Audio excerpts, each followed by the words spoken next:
Losing his healing factor is bad news for Wolverine, but fortunately for him, it's not the first time he's been through it. Years ago, Magneto made it happen in the most painful way imaginable, when he physically ripped the adamantium off of Logan's bones.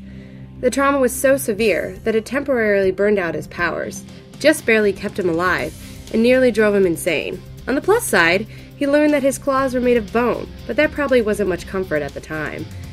Later, Wolverine was kidnapped by Cable's son, Genesis, who tried to recreate the adamantium bonding process. That didn't go well. Eventually, Apocalypse managed to restore the metal to Wolverine's bones, but only so he could transform Logan into his new Horseman of Death. That didn't go well either, but at least he got his powers back. More recently, when the X-Men battled a horde of vampires, Cyclops used nanites to turn the healing factor on and off with the push of a button, so that Wolverine could infiltrate the undead army. It came in handy in defeating them, but it's not the kind of technology Logan wants just lying around. And in the alternate age of X universe, Logan was tasked with destroying Dr. Kavita Rao's mutant cure, and found that the only possible solution was to take it all himself. It left his healing factor so weak that it took all he had to keep his body from rejecting the adamantium in his skeleton, and his heart was placed under so much stress that the slightest exertion could have killed him.